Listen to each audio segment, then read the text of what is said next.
You're listening to TALRadio, the information and entertainment arm of the Touch a Life Foundation. On TALRadio, the Touch a Life Foundation shares stories of kindness and information on how we can connect people around the world who might be in need of assistance with the parties who are generous enough to offer it. And today on the Robert Hicks Show, we have Cheryl Klein. Cheryl is the Senior Communications Manager of 826LA. 826LA is a Los Angeles-based nonprofit organization that's dedicated to supporting students ages 6 to 18 with their creative and expository writing skills and to helping teachers inspire their students to write. Cheryl, I want to thank you for coming and joining us on TALRadio. Well, thank you for having me. It's certainly our pleasure to get together with you. So, as I mentioned, it's all about writing, right? And how long have you been with the organization yourself? I'm just curious. I've been there almost 6 years. Okay. And you are the Senior Communications Manager of 826LA, right? That's correct. That means my job is to talk about the organization and write about the writing that we do mostly, and just kind of get the word out in general. Okay. And how long has the organization been around overall? So 826LA has been around since 2005. We opened our doors in Venice at our first location there, and we now have 2 writing labs, one in West LA, one in Northeast LA, as well as a presence on the campus of 3 high schools in Los Angeles. Okay. So around since 2005, but I noticed that 826 was originally founded by Dave Eggers and educator Vindive Pellegari. Yes. And that was in the San Francisco area, right? That's right. They started 826 Valencia. So a lot of people wonder where the 826 number comes from. That was actually the address, was 826 Valencia Street. And they opened at a storefront in the Mission. That was the space that they found. And the model was kind of inspired by, Dave was a writer who had founded McSweeney's, which is a literary magazine, and their office had kind of just organically become a little bit of a drop-in for kids in the neighborhood. And so he saw an opportunity because he saw a lot of artists who, maybe didn't always have a specific 9-to-5 schedule. And he saw students who he thought could really benefit from some one-on-one support with their homework, and who had big imaginations and could tell stories. And so his vision for the space was where those two groups of people could come together. And then as it so happened, that space was zoned for retail. So they needed some kind of store. And that was how their Pirate Supply store started, this kind of whimsical storefront that would draw people in and get them to start asking questions, as well as, buy any eye patches or, ocean supplies they might need. And so that kind of started the tradition that all of the 826 chapters now have some kind of retail space. We have 2 time travel marts at our writing labs. They are convenience stores for time travelers. One is rooted in the 1980s and one is rooted in the 1890s. Wow. I was going to say, we got to talk about your storefronts.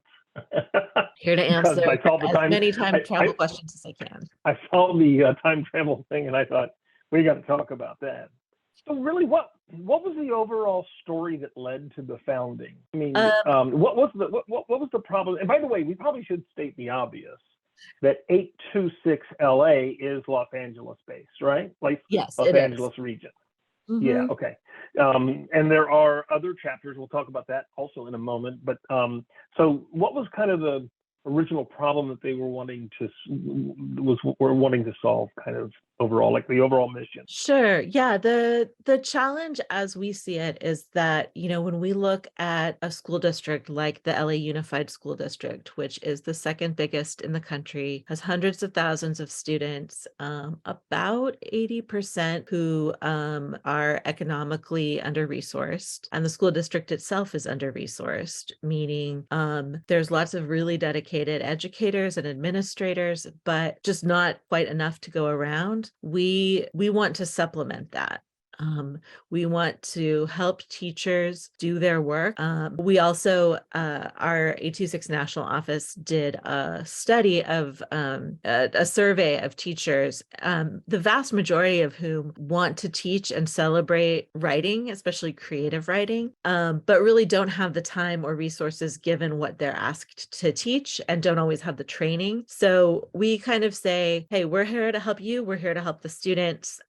We believe that every child is naturally creative, and if they have the attention and the tools that they need, they can really carry that far. And that takes a couple of forms. One is that in all of our field trips and in our tutoring programs, students become published authors. They write poems, personal essays, fictional stories, that then they work with volunteers to edit, and they go into books, and they all get copies of those books, and the books are really high quality. And then another focus that we have is college access. We know that especially for students who may be the children of immigrants or whose parents haven't gone to college, that going to college themselves is more of a challenge, but can really mark a turning point in their lives. And so even though there are lots of organizations that focus on college access, we kind of specialize in the personal statement essay. That's the one place where they get a chance to be more than their grades, more than their test scores or a list of extracurricular activities. They can really show who they are, what their strengths are, how they've impacted other people's lives, the challenges that they have worked through.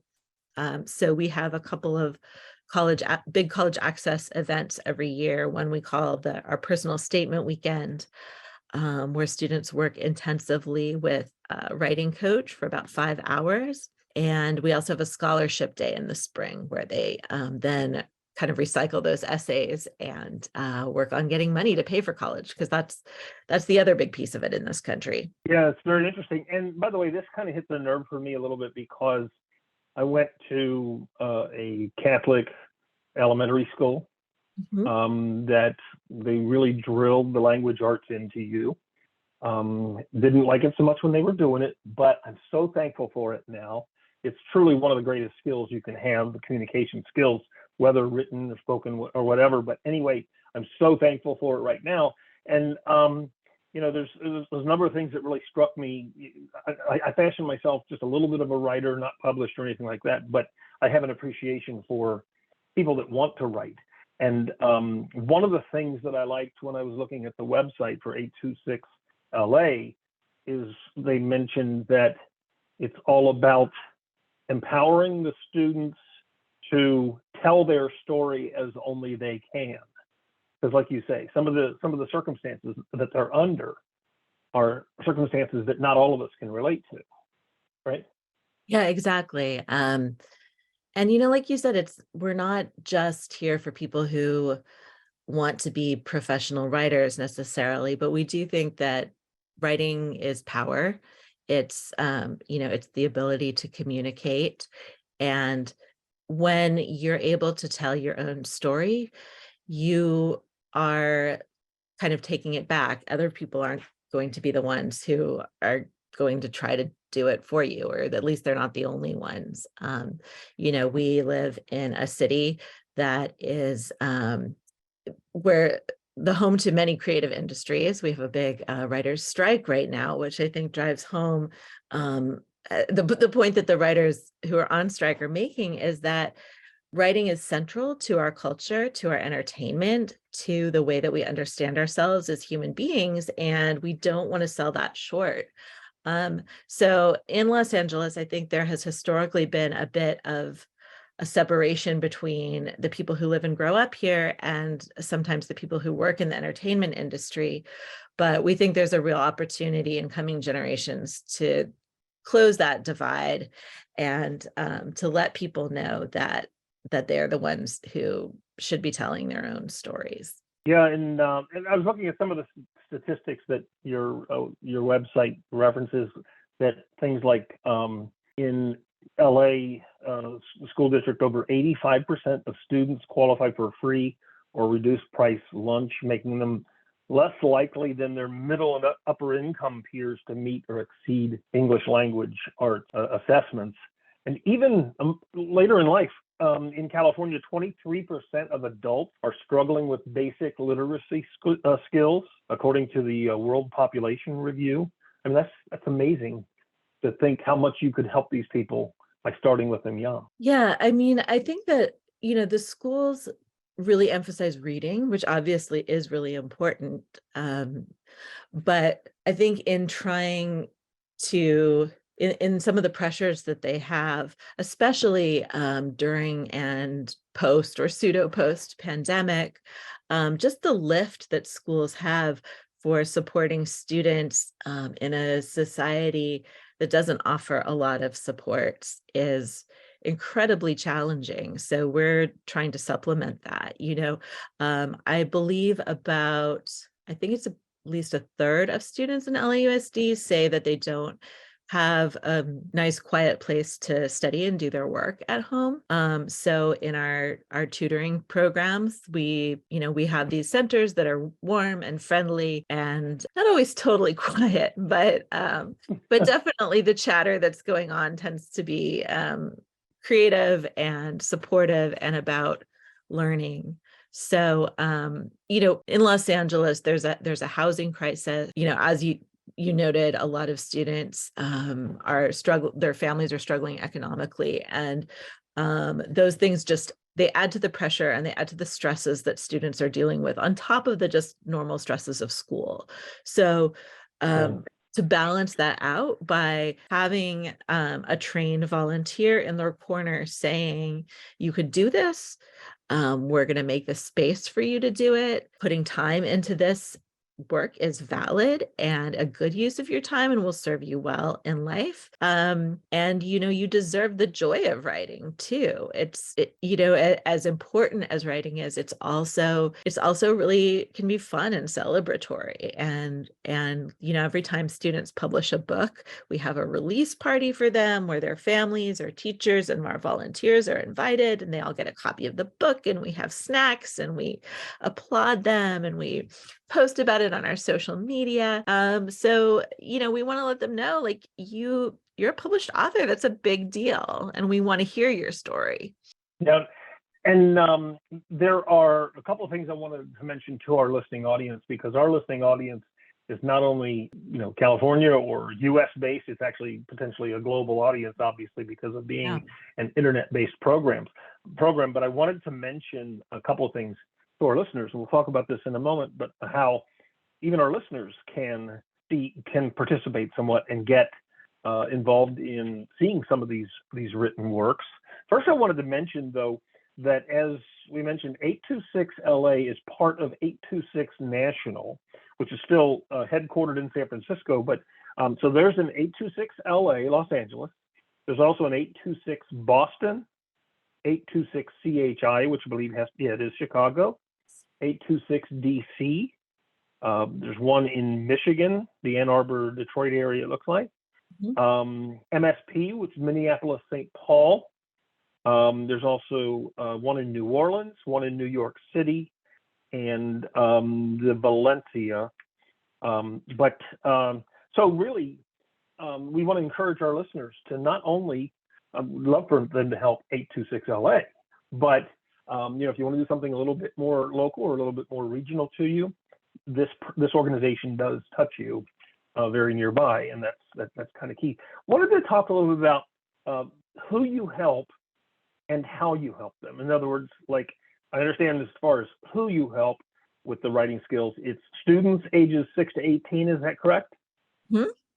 Yeah, and Okay. actually, if I can Okay. back up for just a second, to your point Yeah. about the different chapters in the US, we Yeah. also have, so those are all the official 826 chapters, meaning that we are part of this national network and we share resources and work together. But there are actually a number of additional kind of 826 inspired organizations globally. There is, I Oh, know that there are is one in Ireland, London, believe Scotland, possibly Australia. But I'm not remembering them yeah. all off the top of my head. But the one in London, for example, is called the Ministry of Stories, and they have a similar model in that their approach is really playful. That they pair volunteers and students, and they publish student writing, and then the benefit of these local chapters is that we can cater to the specific needs of the students that we work with.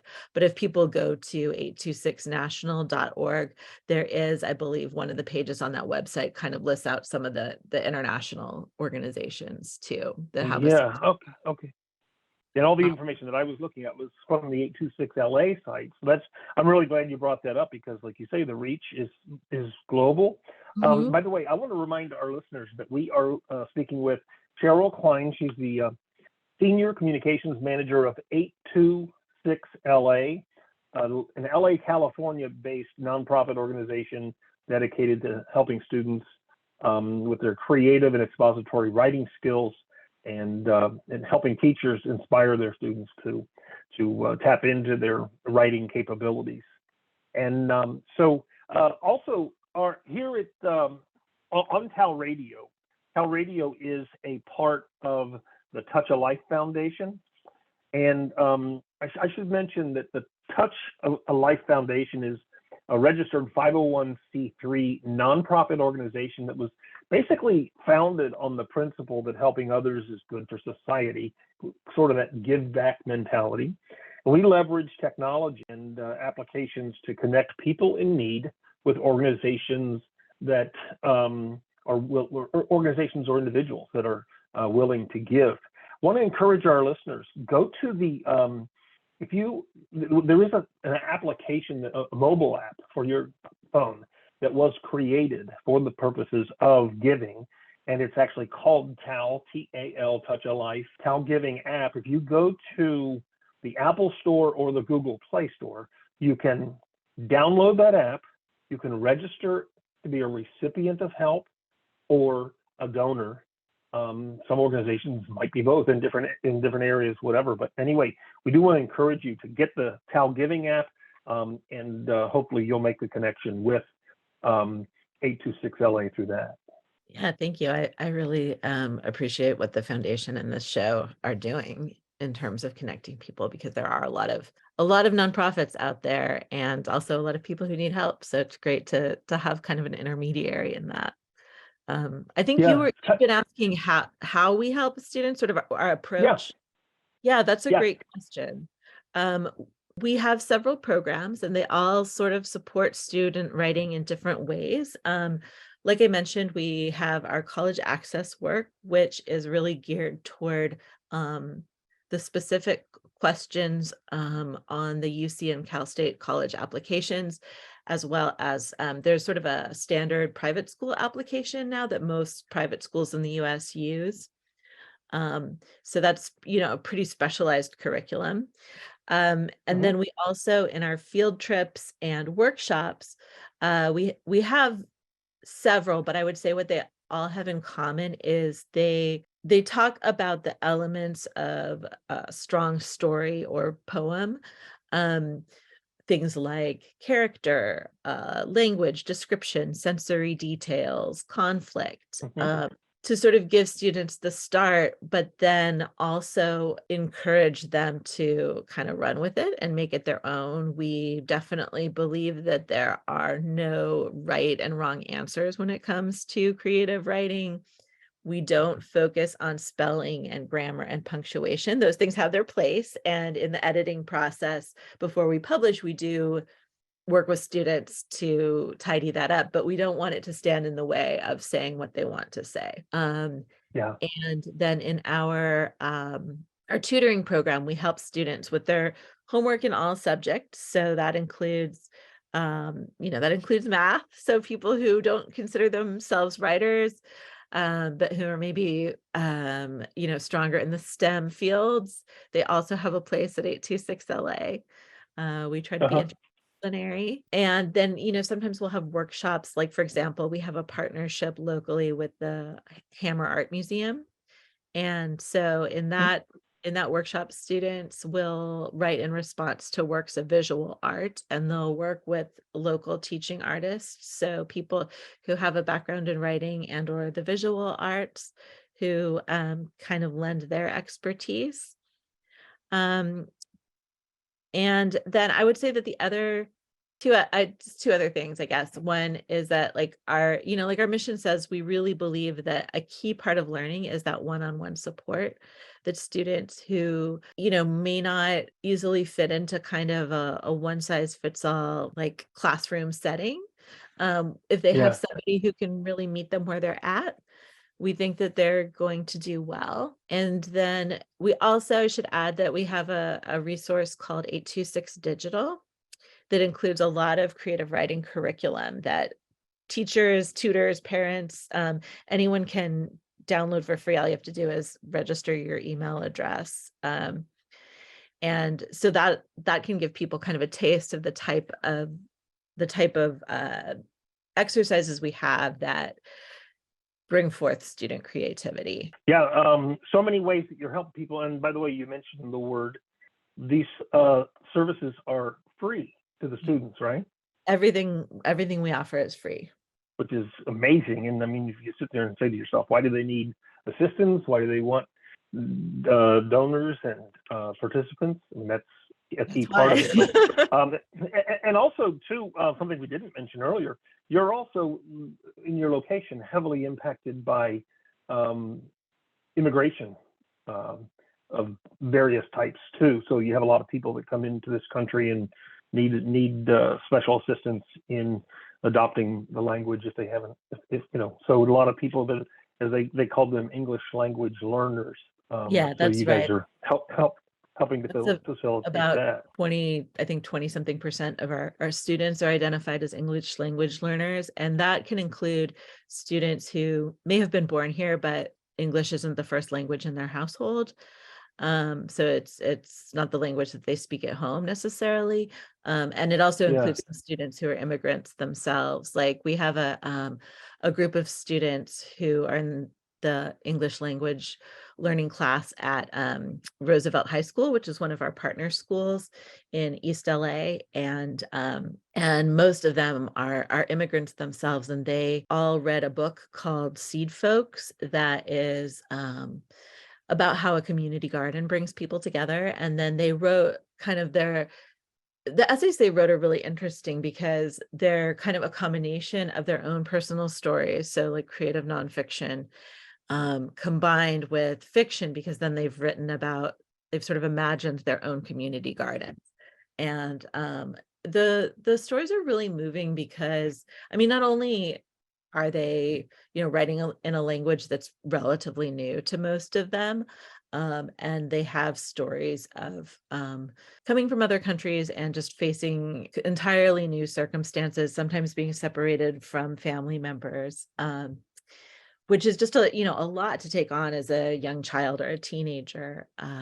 But they're expressing those stories, and they write about how at first the experience can be incredibly lonely and daunting. But I think that meeting other students who are in a similar situation and working with their teachers and volunteers who are helping them learn the language and helping them get their footing here has been really meaningful. And they've written about that in these essays, and then we compiled them into a book. So how can our listeners best help 826 LA? What are the various ways that they might help? Yes, thank you for asking. Like you said, all of our programs are free. We want to keep them that way. Um, we could, with the right resources, reach many more students. It's a very big school district. And even though we help thousands of students every year, it's a fraction of what we could potentially do. So yeah, we love donations. If people go Okay. to 826la.org, they'll see a place to donate. And also volunteers.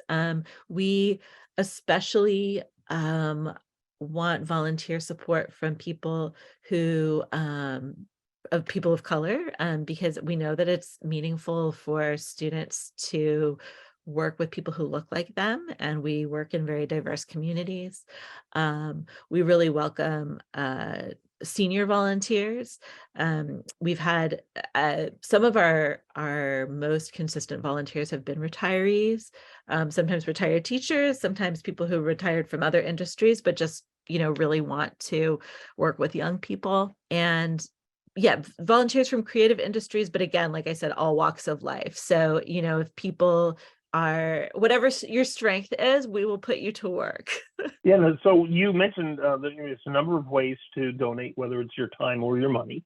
Let's talk a little bit about what this Future Bestsellers Club. Yes, Because I was looking at this. This is related to the donations, right? it is. It's our monthly giving program. The reason we call it the Mhm. Future Bestsellers Club is because we are working on the premise that some of our students are going to go on to all kinds of things, writing related and otherwise, but we think some of them are going to be best-selling authors.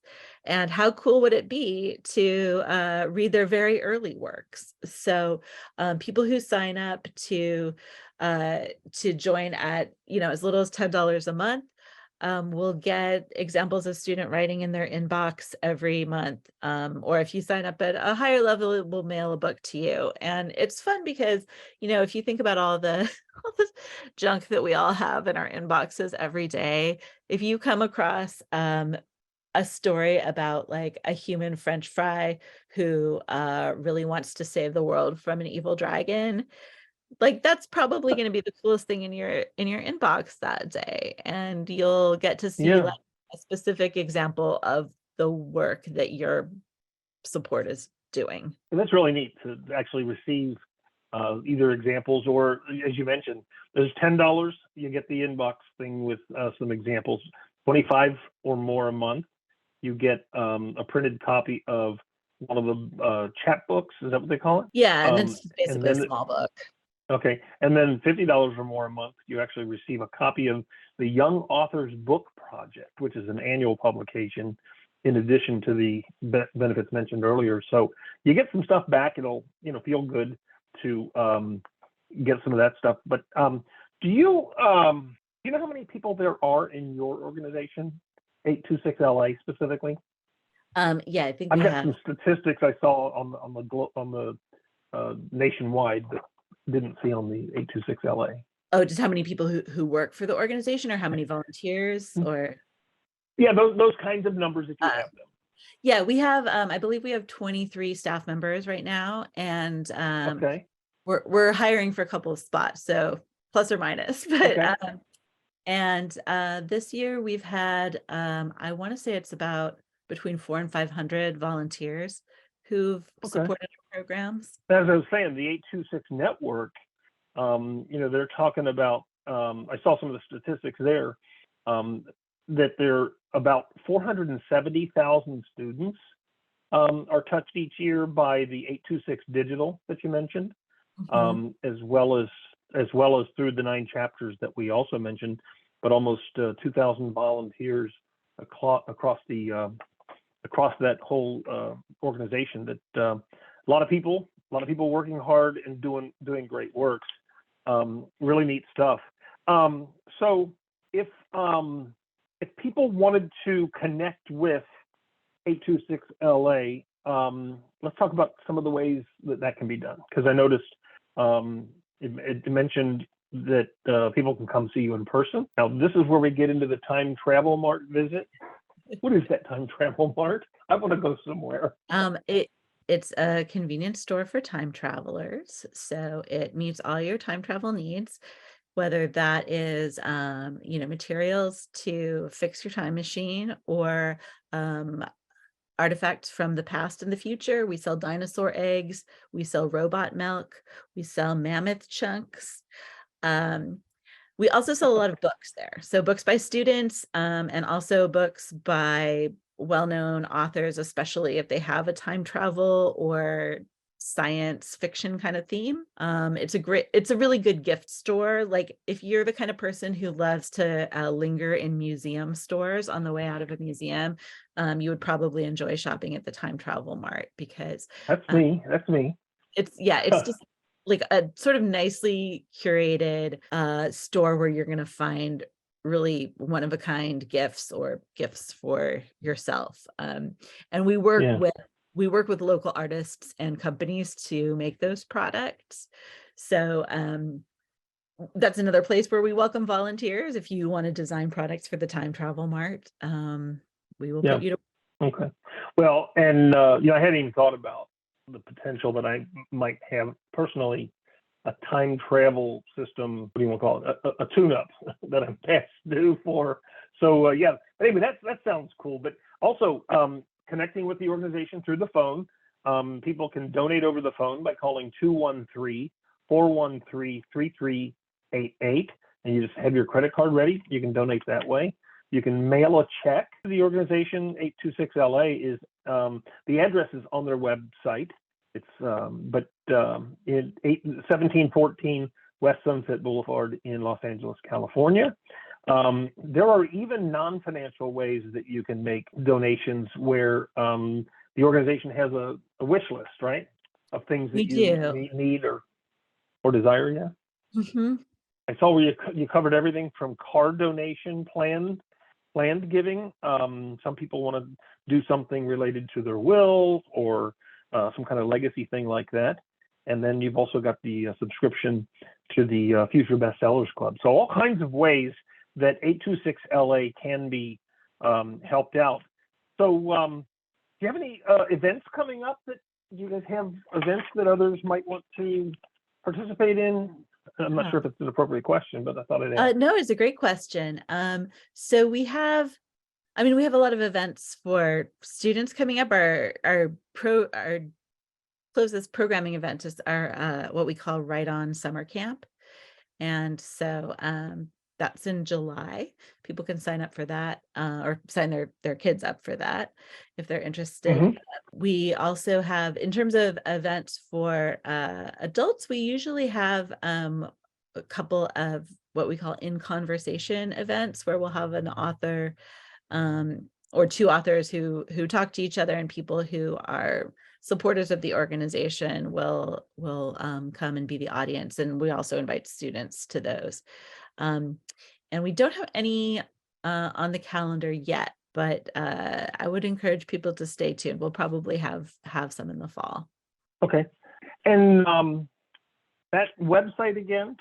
It's very simply la.org. And we're also on social media. It's really easy. We're on Instagram at 826LA, Twitter at 826LA, and Facebook, I think, are like facebook.com/826LA. Cheryl, we're coming to the end of our time together, but I want to ask, is there anything else you wanted to make sure we include or talk about? You've covered a lot of territory. So I guess maybe I'll just add that, on a personal note, I'm a writer, and writing has been really important to me, especially at difficult times in my life. And so I kind of admired 826LA from afar for many years before I actually worked there.